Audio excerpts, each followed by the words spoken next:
There is no strategy. Não existe estratégia. Nenhuma. A única coisa que as pessoas querem fazer em Washington é se agarrar ao que já existe. Em outras palavras, elas se apegam tenazmente ao status quo, mesmo que todo mundo em particular saiba que não podemos arcar com isso. Não podemos manter isso. Não podemos sustentar isso. Sabe, é até engraçado, falam sobre um orçamento de defesa de $1 trilhão, mas ao mesmo tempo, todo mundo vê o que está acontecendo no Japão e o colapso do mercado de títulos. Isso vai acontecer aqui. That's going to happen here.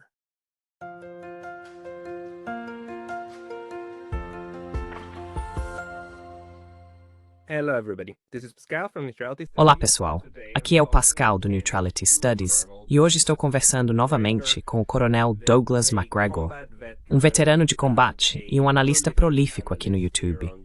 Tenho certeza de que todos vocês o conhecem.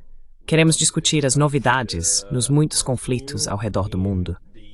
Então, Coronel, muito obrigado por participar novamente. Thank you very much for coming online again. Olha, não faltam crises e conflitos, Pacol. No, unfortunately not, and things are getting Não, worse. infelizmente não. E as coisas estão piorando, politicamente e eu diria também militarmente. Mas talvez devêssemos começar com a Rússia e a Ucrânia. O que você acha dos acontecimentos mais recentes, no que ainda espero ser um processo de paz, mas que pode, na verdade, estar se desfazendo diante dos nossos olhos? Be unraveling in front of our eyes. Yeah, I don't really see much evidence. Eu realmente não vejo muitas evidências ainda de um processo de paz que envolva os Estados Unidos ou seus chamados aliados da OTAN. Não vejo muita coisa acontecendo nesse sentido. Acho que o que precisamos ter em mente, e isso não é compreendido no Ocidente de forma alguma, é que o imperativo estratégico que guia o presidente Putin desde o início, desde fevereiro de 2022 até agora, tem sido evitar escrupulosamente uma guerra com os Estados Unidos e a OTAN. Isso é algo que ele não quer e nunca quis. Por isso ele tem trabalhado para tentar conter o conflito, evitar que ele se espalhe e tentar impedir que os europeus intervenham de forma imprudente. Agora, a diferença entre a Ucrânia hoje, a guerra da Ucrânia com a Rússia hoje, e o que era em fevereiro de 2022 é muito importante. 2022 is very important. At the time that Russia entered Eastern Na época em que a Rússia entrou no leste da Ucrânia, com o objetivo, como sabemos, de basicamente acabar com a opressão dos russos que viviam lá, parar a discriminação, os maus-tratos e, de fato, os assassinatos de cidadãos russos que ocorriam em Luhansk e Donetsk, a Rússia, naquele momento, na verdade, não era muito forte. Ela tinha um aparato militar modesto, podia intervir no leste da Ucrânia, mas certamente não era capaz de fazer muito mais do que, essencialmente, intervir e enviar, entre aspas, um sinal de que a Rússia estava séria em relação às suas intenções. Isso mudou. A Rússia é agora possivelmente a principal, certamente, em termos de força terrestre do mundo. Não se enganem quanto a isso. ground force in the world. Let there be no mistake about it. And they have taken some casualties, but nothing. Eles sofreram algumas baixas, mas nada comparado ao que aconteceu com os ucranianos. Eu estimaria que talvez entre 100 mil e 120 mil soldados russos foram mortos. E quando digo russos, isso obviamente inclui as forças chechenas que se juntaram a essa batalha, assim como veteranos de Luhansk e Donetsk, pessoas que lutaram lá desde o início ao lado dos russos contra os ucranianos. Mas os ucranianos já perderam 1,5 milhão de pessoas. A Rússia desenvolveu uma base de manufatura notável, funcionando 24 horas por dia, 7 dias por semana, capaz de atender a todas as demandas do campo de batalha, desde munições padrão para artilharia até drones sofisticados, mísseis, foguetes e assim por diante.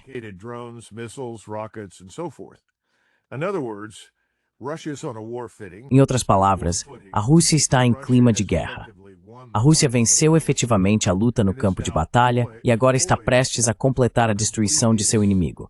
Vamos ser francos, é aí que eles estão. E os ucranianos estão em uma situação muito ruim. Cada dia é pior. Mais pessoas estão sendo mortas. Isso lembra muito como era estar no exército alemão nos últimos 6 a 8 meses da Segunda Guerra Mundial. Foi nesse período, aliás, que os alemães sofreram a maioria de suas baixas, e as pessoas não percebem isso. Mas, quando você olha para aquela guerra, é muito semelhante ao colapso das forças armadas alemãs. E os alemães não colapsaram completamente de uma só vez. Eles tiveram que ser expulsos e certamente lutaram enquanto recuavam e se retiravam.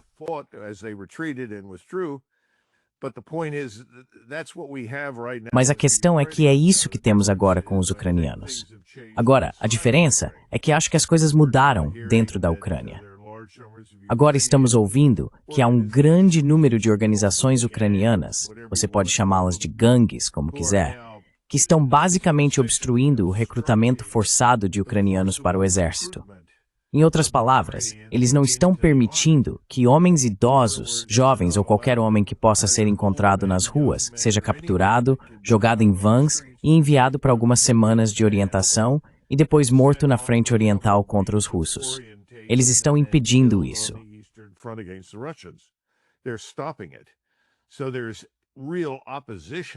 Então há uma oposição real à guerra dentro da Ucrânia, de formas que não existiam, digamos, 6 ou 12 meses atrás. Dentro da Rússia, o oposto acontece. Eles não têm dificuldade em recrutar, não têm problemas com voluntários, eles têm mais tropas do que sabem o que fazer neste momento.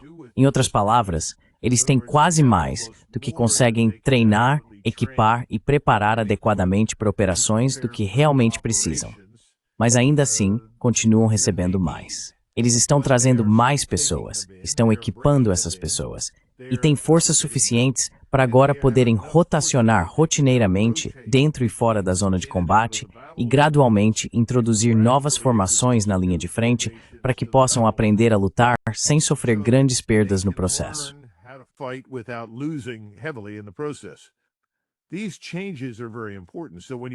Essas mudanças são muito importantes. Então, quando você fala sobre um processo de paz, não existe nenhum. Porque os Estados Unidos, liderados pelo presidente Biden, em um estado de completa e total, o que eu chamaria de ignorância e arrogância, entraram nessa guerra dizendo: eu vou acabar com isso, vou forçar Zelensky e Putin a sentarem à mesa. Como se isso fosse uma briga de pátio de escola, e 2 garotos rivais pudessem ser obrigados a sentar no canto e cooperar um com o outro. Nunca houve em Washington uma compreensão das complexidades dessa luta, de como ela surgiu ou de quais são os problemas de longo prazo.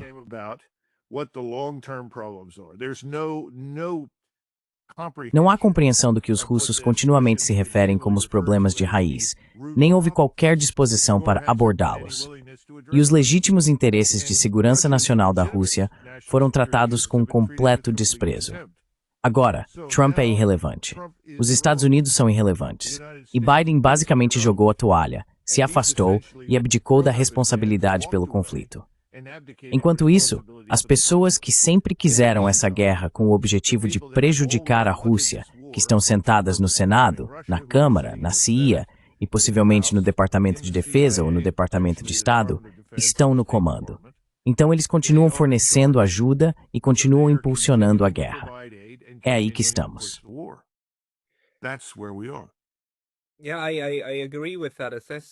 Sim, eu concordo com essa avaliação. A questão é que, algumas semanas atrás, conversei com Michael von der Schulenburg. Ele é europeu, um eurodeputado alemão no Parlamento Europeu, e ele foi, por muitos anos, um negociador envolvido no processo de paz entre Irã e Iraque. A avaliação dele sobre como as coisas estavam indo era de que isso é o que normalmente vemos em processos de negociação de paz, onde um lado faz uma oferta, depois o outro, e os combates continuam aqui as mempo.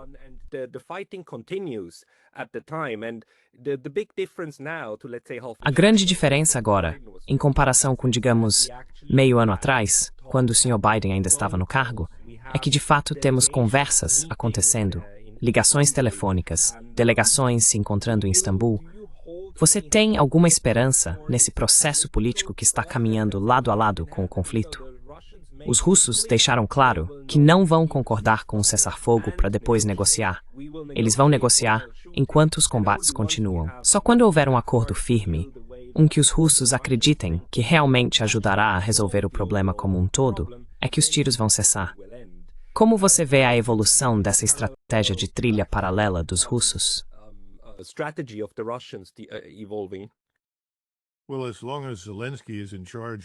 Bem, enquanto Zelensky estiver no comando em Kiev e com seu pequeno grupo ao redor dele, não vejo esperança de qualquer tipo de solução. Porque toda vez que ele é abordado, deixa absolutamente claro que não haverá reconhecimento de nenhum dos ganhos territoriais feitos pelos russos. Não haverá reconhecimento da Crimeia. Nada nesse sentido virá da parte dele. Acho que enquanto ele estiver lá, não haverá paz. E se você ouvir Lavrov, que falou ontem, e leu um papel tentando explicar quais são as posições da Rússia, não que fosse novidade. Quero dizer, já ouvimos essas posições repetidas vezes durante meses, exceto que ninguém em Washington ouviu, mas o resto de nós já ouviu tudo isso.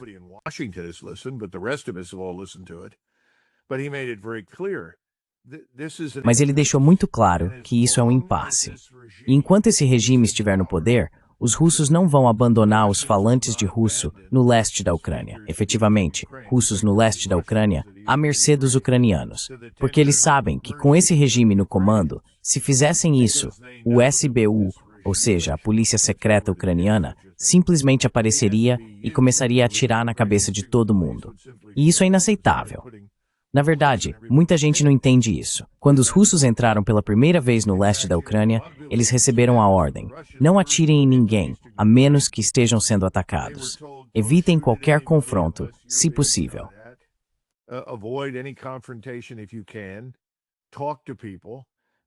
Converse com as pessoas. E então muitos russos apareceram e disseram: "Oi, estamos tão felizes em ver você. Onde você esteve? Graças a Deus. E o que vocês vão fazer?" E a resposta foi: "Bem, vamos ficar aqui até que haja um acordo, e então vamos embora. Vamos voltar para a Rússia." E essas pessoas disseram: "Bem, se vocês não vão ficar, caiam fora daqui, porque a única coisa que estão fazendo é nos condenar ao pelotão de fuzilamento. Todos nós seremos assassinados depois que vocês forem embora." Bem, demorou um pouco para isso ser assimilado em Moscou. Na verdade, levou 2 ou 3 meses. E finalmente, Putin percebeu que estava lidando com uma situação muito diferente daquela que ele achava que estava enfrentando.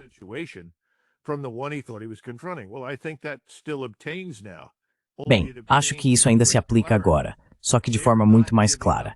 Eles não estão abrindo mão de nada do que já controlam atualmente, e não veem motivo para fazê-lo. Na verdade, agora eles divulgaram o que estão chamando de zona de amortecimento. E se você olhar para essa zona de amortecimento, ela abrange praticamente tudo a leste do rio Dnieper, além de Odessa. Bem, puxa, que surpresa. Eu estava esperando por isso nos últimos 2 anos. É para onde estamos indo, no mínimo. E nada vai mudar isso. E nosso amigo Zelensky vai continuar falando como se tivesse chance de reverter isso, ou de impedir que isso aconteça, enquanto continuarmos a apoiá-lo.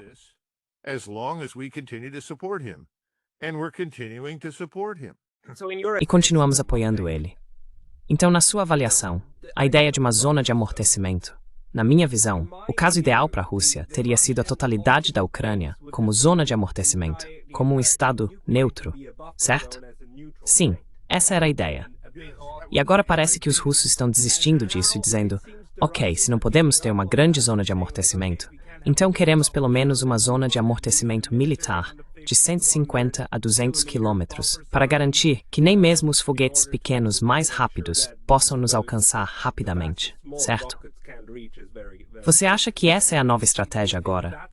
Dizer, ok, se não conseguirmos um acordo, vamos criar uma solução militar para esse problema. E ela vai incluir uma zona de amortecimento que não controlamos, mas que basicamente é um pouco como o paralelo 38 nas Coreias, certo?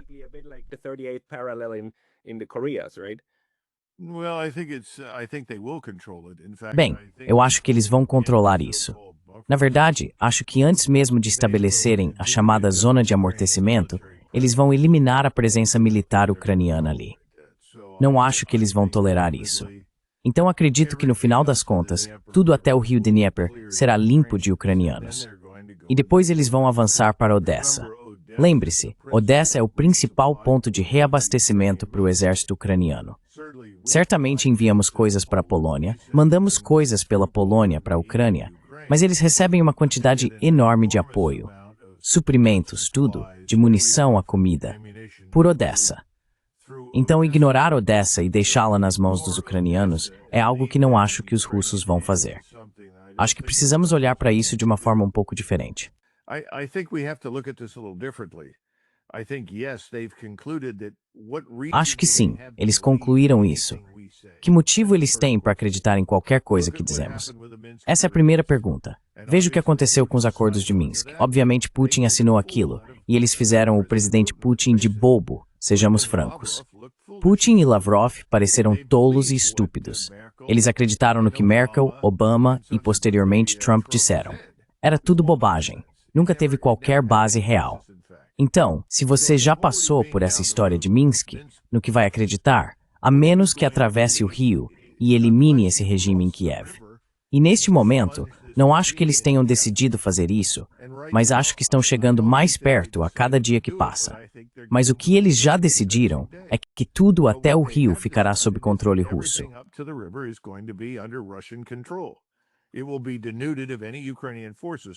Ela ficará desprovida de quaisquer forças ucranianas. Agora, será que eles em algum momento estão preparados para devolver, digamos, Dnipro ou algo assim aos ucranianos? Eu não sei. Duvido. Não é impossível. Eles já analisaram Sumy após a intervenção em Kursk e disseram: por que estamos parando? Qual é o incentivo para pararmos em qualquer lugar antes do rio Dnieper? Não estaríamos nos deixando abertos a futuros ataques? Se você pode controlar tudo até o rio Dnieper e alguém move mísseis balísticos de curto ou médio alcance para o oeste da Ucrânia, você pode destruí-los a partir do leste da Ucrânia. Em outras palavras, você tem o alcance e a capacidade. Você conta com satélites de observação, além de outras formas de vigilância.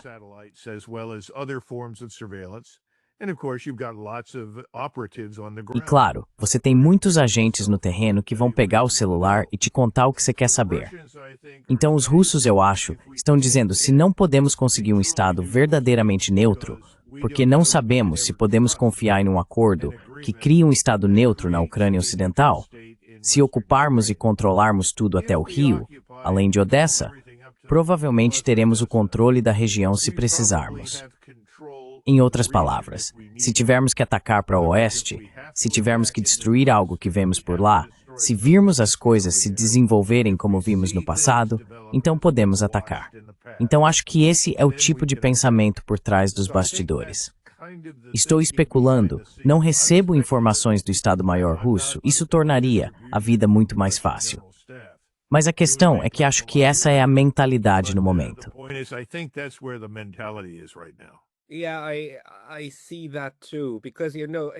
Sim, eu também vejo isso, porque sabe, em alguns cantos estúpidos da grande mídia, a narrativa que recebemos ainda é: meu Deus, Putin vai ocupar toda a Ucrânia e depois vai invadir a Europa. Quero dizer, não há nenhuma lógica militar por trás de tentar tomar toda a Ucrânia, certo? Isso seria um tiro no pé. Então a questão é, como manter essa parte ruim de fora? Ter a sua. A parte que você reivindica e que é composta por russos e tudo mais, que agora está sob a Constituição russa, segura. E então, a zona de amortecimento? O que é uma zona de amortecimento em termos militares? Quero dizer, é uma terra de ninguém? Ou é como o território ucraniano, mas com controle militar absoluto da Rússia? Como devemos imaginar essa zona de amortecimento? O que ela será? Quero dizer, os russos provavelmente não expulsariam todos os civis daquela área, certo?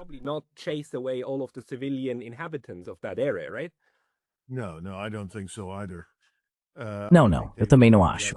Acho que eles deixariam essa população civil onde está. Na verdade, provavelmente ficariam satisfeitos se ela voltasse. Eles não estão interessados em hostilidade permanente com o povo ucraniano em si. Eles são muito sensíveis ao que acontece na Ucrânia Ocidental. Já ouvi russos me dizerem, alguns de uniforme, isso nos últimos anos, que achavam que a melhor solução seria os poloneses entrarem na Ucrânia Ocidental, porque em pouco tempo haveria uma guerra polaco-ucraniana. E então os russos teriam menos com o que se preocupar, porque os ucranianos odeiam os poloneses. E os ucranianos odeiam muita gente, não só os russos, todo tipo de gente. E os poloneses estão de olho nessa região. Eles a governaram por centenas de anos, obviamente, mas também tiveram experiências ruins.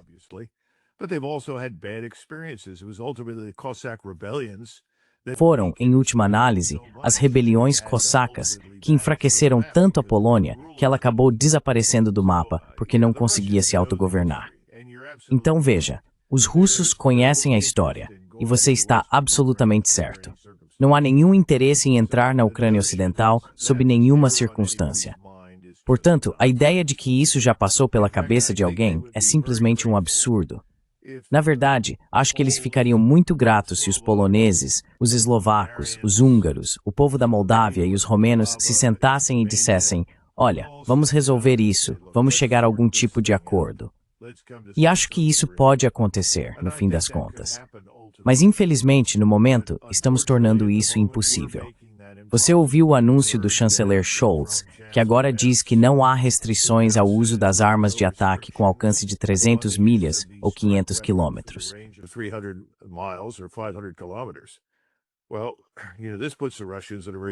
Bem, você sabe, isso coloca os russos em uma posição muito difícil. Eles deixaram claro que isso é inaceitável. Então a questão agora é, até onde eles vão aguentar antes que o chanceler Scholz acorde no meio da noite com um míssil em seu quarto? E as pessoas acham que isso não é possível. Estão erradas. Os russos estão praticamente de saco cheio desse governo alemão. E os russos não entendem necessariamente como esse governo pode agir dessa forma quando a esmagadora maioria dos alemães não quer ter nada a ver com essa guerra na Ucrânia.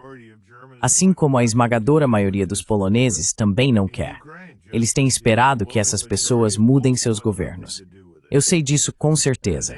Eles disseram claramente: deem tempo a essas pessoas. Elas vão colocar alguém no poder que faça sentido. Mas isso ainda não aconteceu.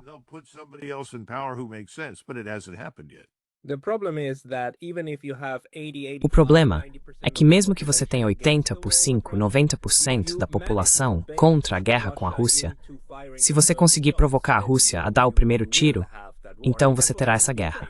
Quero dizer, foi isso que aconteceu com a Ucrânia. Foi assim que conseguiram essa mobilização em massa e tudo mais. Foi assim que as facções neoconservadoras conseguiram iniciar a guerra em primeiro lugar, fazendo o outro lado cruzar a primeira grande fronteira, certo? E avançar. Mas os europeus, coronel, sabe, eu ouvi novamente um desses programas de debate muito populares na Alemanha.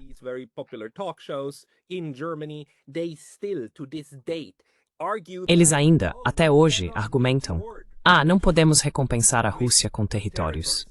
Recompensar? Eles usam a palavra recompensa. Ainda, depois de 3 anos, eles acham que é uma recompensa a Rússia estar vencendo a guerra. Não quero aumentar sua pressão, mas você pode falar um pouco sobre isso. O que seria necessário para que os europeus, especialmente os alemães, entendessem de fato que isso não é uma recompensa? Dessa goet gara streist, is also mercu separa. Assim como a recompensa de already esclarecenk.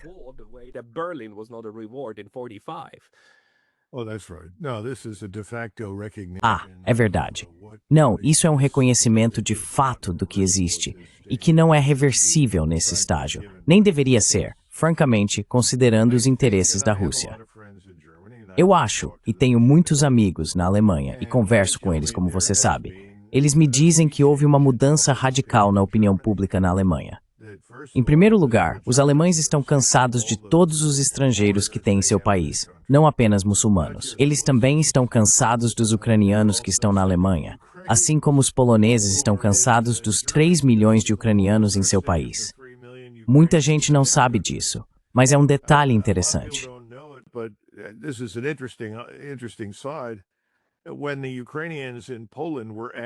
Quando os ucranianos na Polônia foram questionados sobre em que idioma queriam que seus filhos fossem instruídos, todos disseram russo. Então, veja, os alemães estão observando isso. E o alemão médio na rua está meio cansado e enojado com a situação.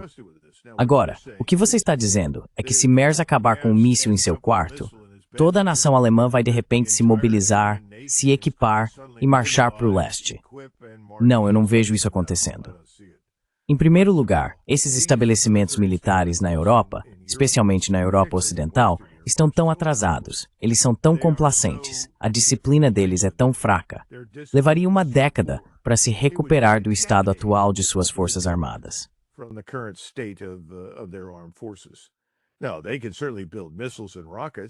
Agora, eles certamente podem construir mísseis e foguetes. Mas, novamente, você está apenas trocando com os russos. Olhe para o tamanho da Rússia.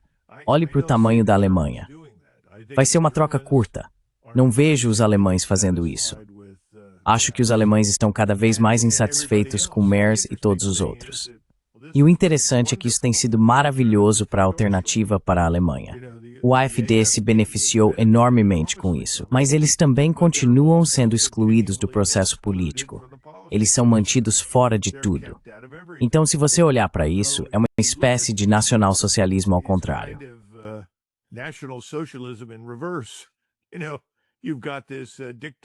Você sabe, há esse regime ditatorial em Berlim que quer adotar políticas que são fundamentalmente antagônicas aos interesses da nação alemã. E eles permanecem no poder. O único partido que é absolutamente contra a guerra com a Rússia, contra a desindustrialização, contra a destruição da economia alemã e que reconheceu a futilidade e estupidez de tentar construir uma força armada agora para lutar contra a Rússia, não consegue entrar no processo de formulação de políticas. Agora, isso vai durar para sempre? Não, eu não acho. Acho que o que vai acontecer é que eles eventualmente chegarão ao poder.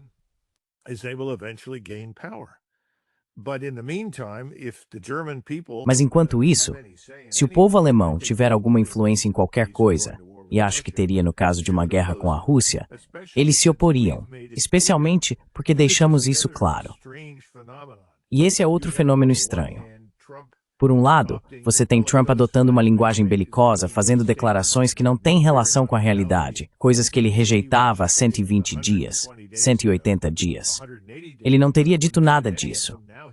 Agora ele está dizendo, basicamente repetindo essa narrativa neoconglobalista sobre a Rússia. Ele também está dizendo que quer sair da Alemanha, que quer retirar as tropas da Alemanha.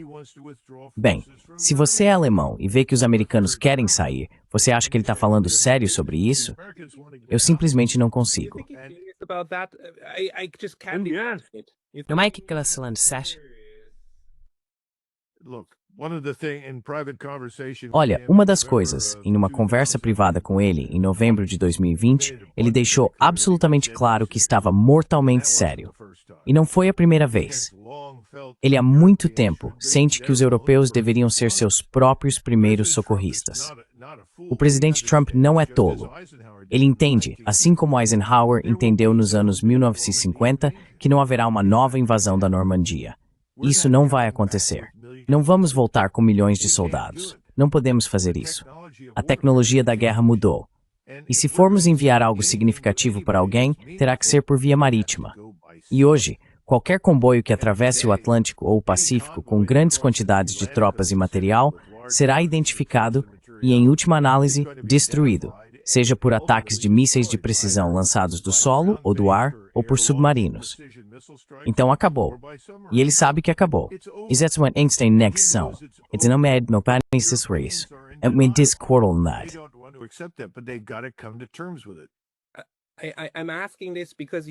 Estou perguntando isso porque a estratégia dos Estados Unidos de manter bases militares ao redor do mundo, para mim, não parece estar mudando. Retirar as forças da Alemanha seria algo enorme, porque grande parte do comando dos Estados Unidos, incluindo o AFRICOM e outros, está estacionada na Alemanha. Seria muito mais fácil começar, digamos, pela Finlândia e Suécia, que só no ano passado firmaram acordos de bases com os Estados Unidos.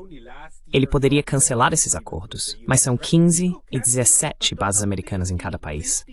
Mais de 30 novas bases nos países nórdicos. Isso seria muito mais fácil de cancelar, mas não ouço ninguém falando sobre isso.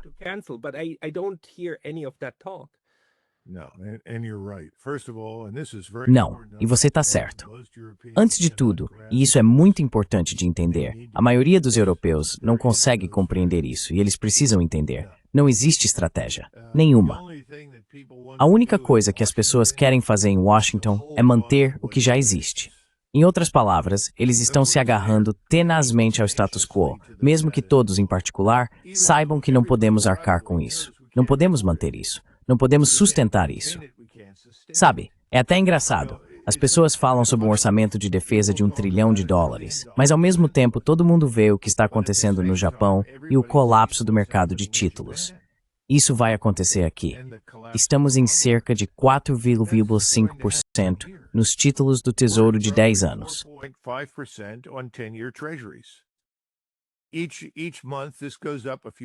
Todo mês, isso sobe alguns pontos. Em algum momento vai aumentar rapidamente de uma forma que não conseguimos imaginar hoje, mas vai acontecer, porque não temos mais controle. Você pode cortar as taxas de juros, e o rendimento dos títulos do Tesouro sobe mesmo assim, porque as pessoas não querem investir em nós. Temos vendido títulos do Tesouro de 2 anos. Até isso agora vai se tornar um problema. Ninguém quer mais comprar os de 30 anos. E agora temos os japoneses que nos disseram, olha, estamos com muitos problemas, sem ressentimentos, mas vamos nos livrar dos seus títulos do Tesouro.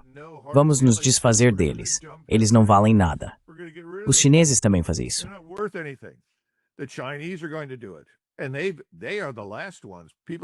E eles são os últimos.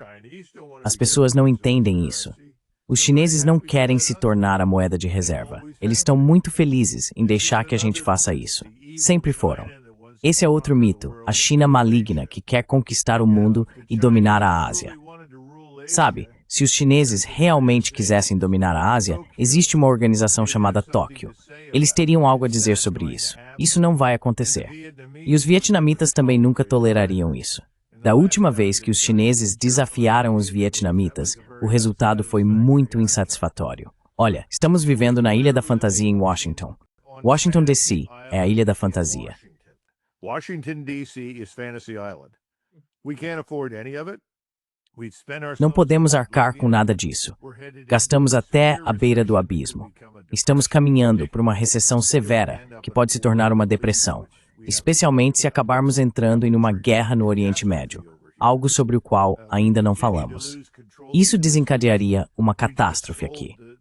Continuamos perdendo o controle das indústrias. Acabamos de vender o último resquício de poder nacional, na forma da United States Steel, para o Japão.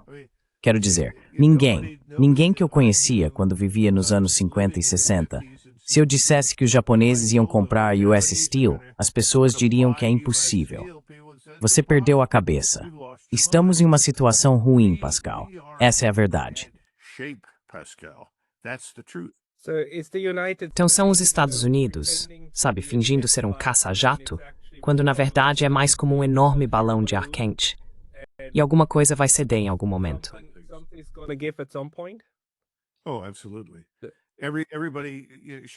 Com certeza. Todos deveriam entender uma coisa. Quando os britânicos deixaram a Índia? Os britânicos deixaram a Índia em 1947, 1948, quando a relação dívida-PIB no Reino Unido era de 240%. Agora, lembre-se, se você voltar aos anos 30 e olhar o British General Staff Journal e as discussões que foram realizadas com os políticos, qual era a prioridade número 1 para os britânicos? Era defender a França contra os alemães? Não. Era drinking.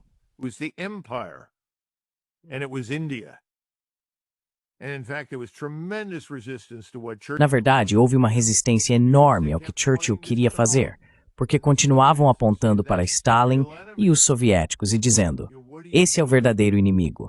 O que você está fazendo? Não vamos nos beneficiar destruindo o regime nazista se ele for substituído pelos soviéticos.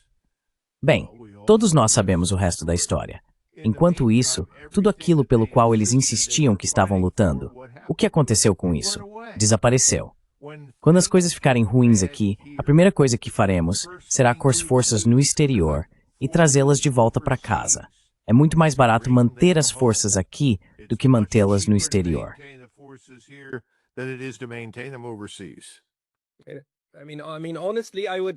Quero dizer, sinceramente, eu esperaria que isso acontecesse, porque, na minha opinião, isso desescalaria muitas situações.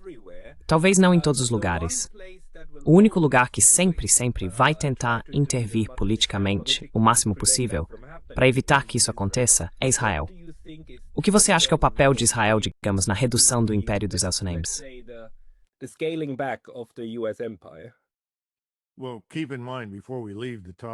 Bem, lembre-se, antes de mudarmos de assunto sobre a retirada de tropas que Washington acabou de anunciar, a administração Trump, sua intenção de retirar 5.000 soldados da Península Coreana. Certo. Agora, mantivemos todas essas forças na Coreia e no Japão por causa da ameaça iminente da China. De repente, dizemos que não precisamos mais fazer isso. O problema é que o que estou tentando dizer é que não há estratégia. Antes de tudo, antes de retirar tropas, você se sim com seus lados e o bano para retirar.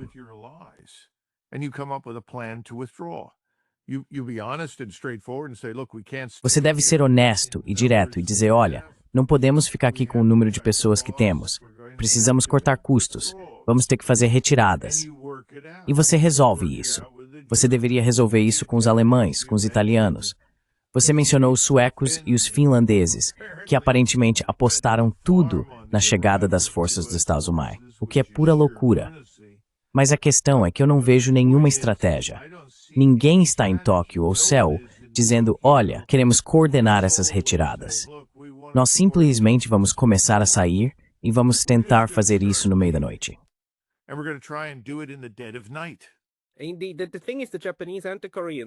De fato, a questão é que os japoneses e os coreanos, assim como os alemães e os europeus em geral, tentam fazer o oposto. Eles se agarram aos americanos, certo? Eles não querem deixá-los ir. E a situação da Coreia é interessante porque existe um acordo de comando conjunto.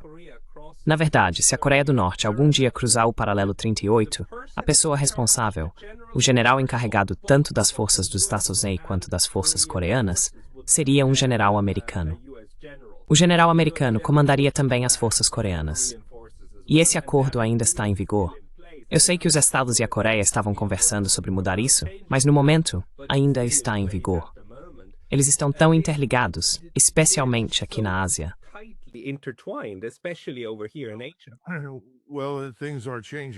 Bem, as coisas estão mudando. No meu livro, Breaking the Phalanx, eu recomendei em 1997, quando o livro foi lançado, que um general sul-coreano de 4 estrelas deveria comandar todas as forças na península, e não um americano.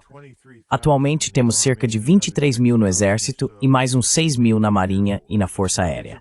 É um contingente muito pequeno. Não estamos mais na fronteira entre as duas Coreias. As forças armadas sul-coreanas são excelentes. São mais do que adequadas para se defenderem. E para ser franco com você, a maioria das pessoas com algum entendimento estratégico da região não espera que a Coreia do Norte ataque a Coreia do Sul.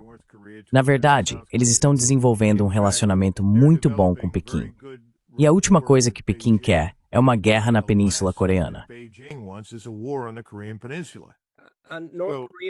No ano passado, Kim Jong-un disse, nós sabemos onde está nossa fronteira sul. Não queremos o sul. Sabemos onde está a fronteira. Eles, na verdade, meio que renunciaram à reivindicação sobre a Coreia do Sul.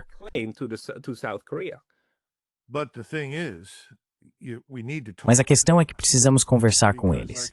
Porque posso te dizer que na Coreia do Norte, se eles virem uma evacuação repentina das forças dos Estados Unidos da Coreia do Sul, vão acreditar que um ataque nuclear dos Estados Unidos contra eles é iminente.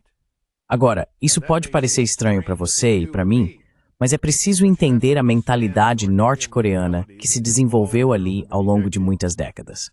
Então, o que você quer é algum tipo de acordo que gradualmente nos desengaje de uma forma muito compreensível, muito óbvia e amplamente monitorada, tanto pelo norte quanto pelo sul. Você precisa com o presidente da China, ele tem interesse em tudo isso. Você precisa conversar com Tóquio. Deixe-me parar por um minuto e te dar um exemplo do que estou falando.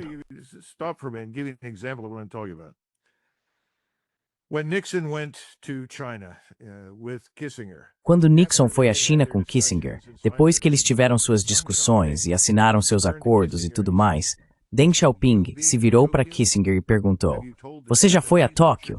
Você contou aos japoneses o que está fazendo? Acredite se quiser, a resposta foi não.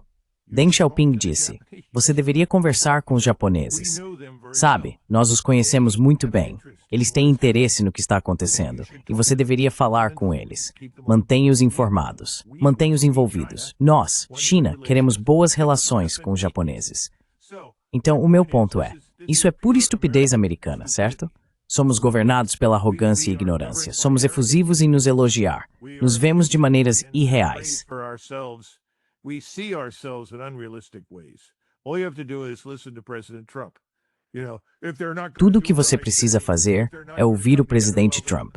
Se eles não fizerem o que eu digo, se eles não se unirem, então eu não vou ter nada a ver com isso. Vamos embora. Quem diabos ele pensa que é? Com quem ele acha que está lidando? Não temos um verdadeiro senso de equilíbrio sobre quem somos e quem são os outros.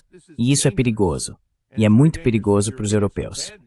A má notícia é que parece que Macron e Starmer contraíram uma doença semelhante. Eles não percebem com o que estão lidando. Não consigo imaginar Palmerston na Inglaterra, ou Disraeli, ou Gladstone, ou qualquer outro, tratando os russos com o mesmo tipo de desdém e desprezo.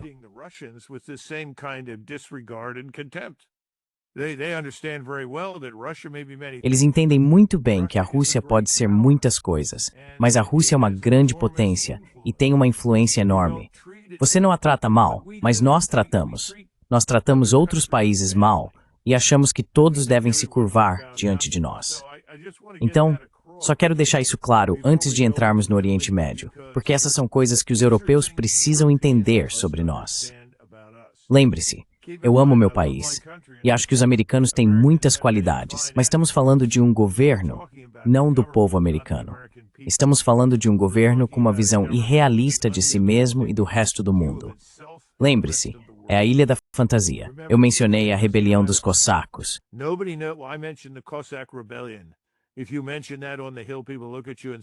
Se você mencionar isso no Capitólio, as pessoas olham para você e dizem o quê?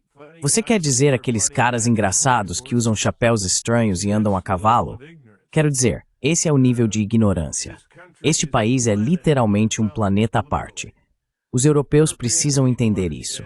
E eles precisam procurar pessoas como Rubio, o Departamento de Estado e outros e dizer, olha, conversem conosco. O que vocês estão realmente fazendo?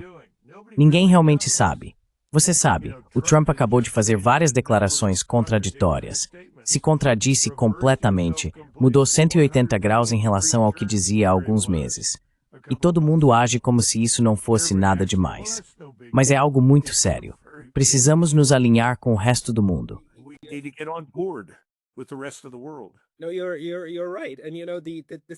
Você está certo. O assustador é que tendemos a pensar que políticas e afins são feitas em salas de reuniões e conselhos, deliberadas e planejadas por generais e outros. Mas agora entendemos, não é assim. São grupos de WhatsApp. É algo improvisado e lida com o que o Bay Browser faz, especialmente esses do Sr. Trump. São decisões tomadas ao sabor do momento, certo? Mas elas têm impacto no mercado, têm impacto geopolítico, e isso é algo com que o resto do mundo simplesmente precisa lidar. Mas vamos falar só por alguns minutos sobre o Oriente Médio, porque as maiores e mais importantes negociações lá são, claro, com o Irã, para evitar uma guerra naquela região. E eu diria evitar uma guerra que nem sequer, quero dizer, nem teria sido necessário ameaçar isso, mas agora está na mesa, certo? Os 60 dias. E acho que já se passaram. Com certeza já se passaram. Mas o que você vê acontecendo nessas negociações com o Irã e a questão com Israel?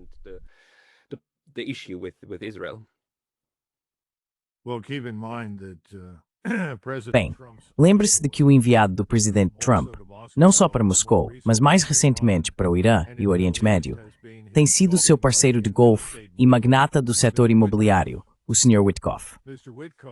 O Sr. Witkoff, depois de conversar com os iranianos, aliás, depois de conversar com os russos, achávamos que estávamos a caminho de normalizar as relações com a Rússia. Tudo isso desapareceu de repente. Achávamos que estávamos a caminho de algo semelhante ao JCPOA, que foi estabelecido sob o governo Obama com o Irã. Acontece que isso era inaceitável para o Sr. Netanyahu. E de repente mudamos nossa posição e dissemos que não pode haver enriquecimento de urânio de nenhum tipo, sob nenhuma circunstância. Bem, isso inviabiliza qualquer acordo. Não é possível chegar a nenhum entendimento com os iranianos. Recentemente, o ministro das Relações Exteriores do Paquistão disse que o Irã tem o direito de enriquecer urânio.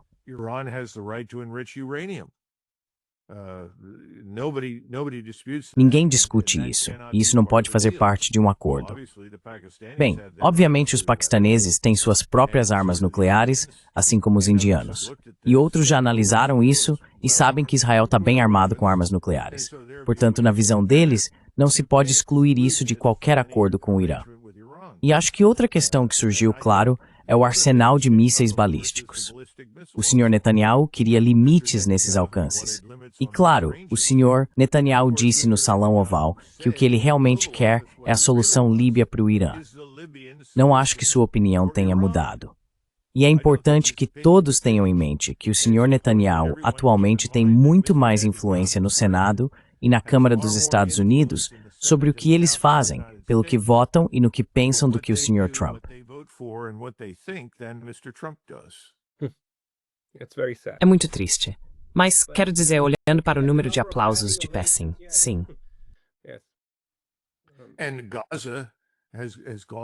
E Gaza passou quase completamente despercebida nos Estados Unidos.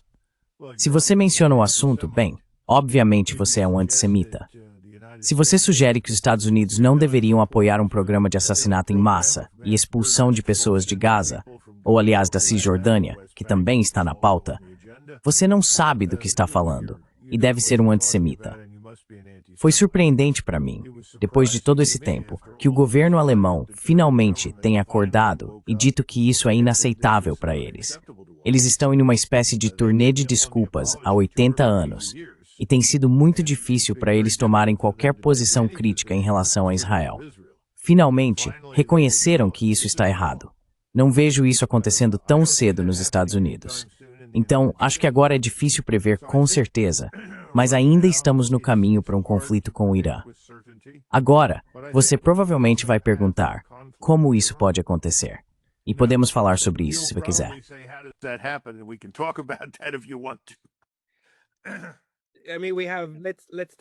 Quero dizer, vamos levar mais 4 ou 5 minutos, porque não quero tomar muito do seu tempo. Mas do ponto de vista militar, eu diria que um cenário de guerra com o Irã é o pior dos casos, também para os Estados Unidos. Quer dizer, seria um pesadelo, não? Um pesadelo logístico e militar.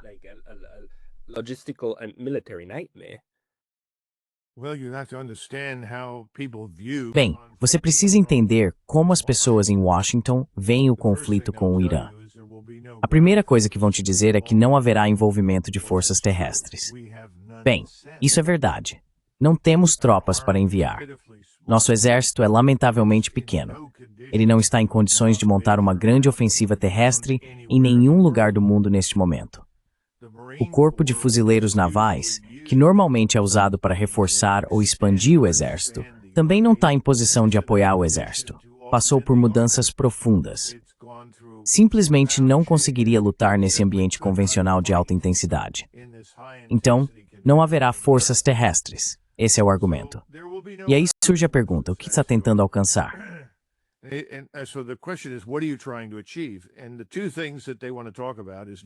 As duas coisas sobre as quais eles querem falar são, em primeiro lugar, destruir a capacidade do Irã de enriquecer urânio, ou seja, seus locais subterrâneos de desenvolvimento nuclear. E em segundo lugar, eles vão te dizer, nós realmente precisamos ir atrás desse regime. Esse é o problema. O povo iraniano está pronto para se rebelar contra ele. Se destruirmos o regime, os iranianos cuidarão do resto. Eles estão convencidos de que se usarem as munições convencionais desenvolvidas pela Força Aérea, essas bombas enormes com explosivos convencionais projetadas para penetrar e causar danos enormes, podem conseguir isso. Já vimos efeitos semelhantes, por exemplo, em Beirute, quando mataram o líder do Hezbollah.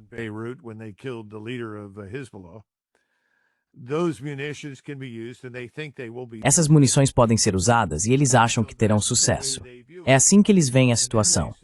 E então dizem que, além de tudo isso, obviamente precisam contar com a frota e o restante da Força Aérea para que possam destruir as defesas aéreas integradas deles. E quando você pergunta, bem, você tem certeza disso? Acha mesmo que pode penetrar profundamente no espaço aéreo deles e entregar essas munições? Ah, claro, absolutamente. Então, acho que há uma grande confiança na supremacia da Força Aérea dos Estados Unidos e no arsenal aéreo e de mísseis da Marinha dos Estados Unidos. E eles acham que podem alcançar esse resultado. Agora, neste momento, está bastante claro que o presidente Trump não quer guerra com o Irã.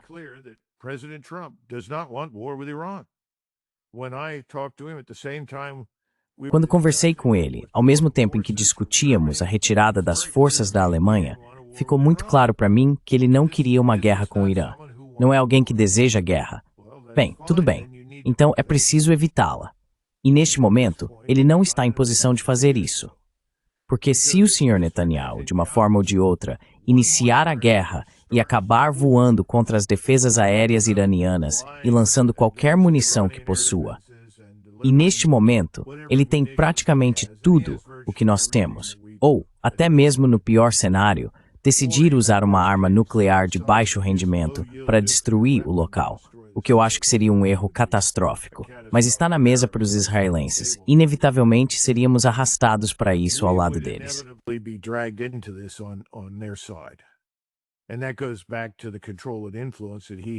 E isso remonta ao controle e à influência que ele tem no Congresso. E tudo o que você precisa fazer é ouvir as pessoas no Congresso, ouvir esses senadores falando. Você ouviu esse tal de Kennedy, o senador Kennedy da Louisiana, que disse: "Acho que o Sr. Trump foi desonrado e insultado pelo Sr. Putin. Acho que deveríamos transformar a Rússia em comida de peixe." Por favor, pare e pense sobre isso. É uma declaração de estupidez e ignorância incalculáveis. Mas isso é considerado pensamento sério no Congresso. Olhe para o Lindsey Graham. Veja toda a lista de senadores. E não são só os republicanos. Há muitos democratas que concordam. Esse é o Partido Único. O Partido Único apoia a guerra. Então não acho que ele possa evitar se envolver se isso começar. Ele vai ter que se envolver.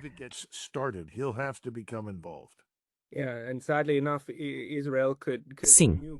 E infelizmente, Israel poderia lançar uma bomba nuclear no Irã amanhã, alegar legítima defesa, e se o Irã respondesse, os Estados Unidos diriam que isso é inaceitável.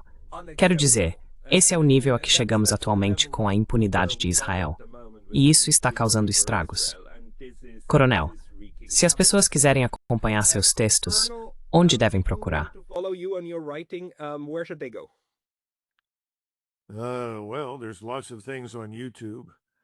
Bem, há muitas coisas no YouTube. Você pode me encontrar lá. Participo de muitos podcasts. Não estou mais com Our Country, Our Choice, mas ainda faço parte do Conselho Consultivo. Mas você não vai encontrar muito do meu trabalho lá. Acho que escrevi 5 livros. E se você pesquisar meu nome no Google, ao longo dos anos escrevi tantas coisas que abordam muitos desses temas. Eu me canso de falar sobre isso. Então, sabe, coloque o nome e certifique-se de soletrar corretamente. É M-A-C-G minúsculo R-G-O-R. Você vai encontrar praticamente tudo o que precisa. Agora, a última coisa que eu diria, e isso é muito importante para os europeus, não assumam que o que descrevi ficará restrito ao Oriente Médio. Os russos, os chineses, outros, Paquistão, Índia, todos esses países têm interesse no que acontece.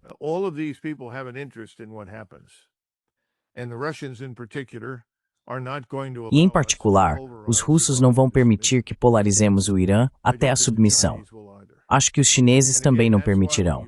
E, novamente, é por isso que quando você analisa as ramificações e implicações, os egípcios que ficaram quietos na fronteira não ficarão mais.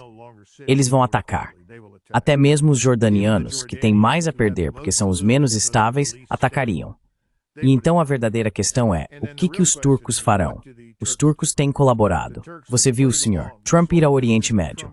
Você ouviu elogiar o Sr. Gelani, o ex-chefe ou vice-chefe do ISIS, e dizer a todos que ele é um ótimo jovem, um jovem muito atraente.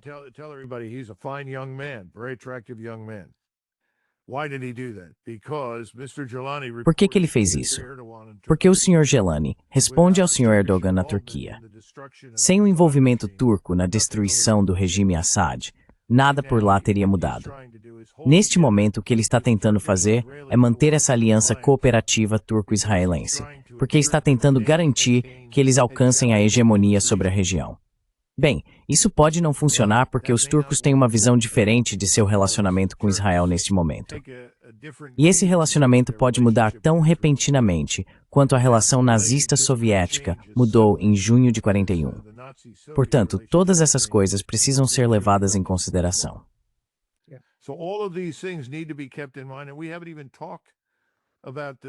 E ainda nem falamos sobre a situação aqui em casa. Ainda temos problemas enormes. Temos mais de 50 milhões de imigrantes ilegais. A criminalidade continua fora de controle. Nossas fronteiras não estão completamente seguras. Ainda vemos tráfico de pessoas e drogas passando pelos portos de entrada legais nas fronteiras com Texas, Arizona, Novo México e Califórnia. As coisas não estão boas aqui, certo? Nossa coesão social não é forte. Mas se não é bem no net amber. Não é forço, deixa pastar. Tu é maravilhoso. E é something super potente, invencível e invotível. And we are the invincible, invulnerable superpower.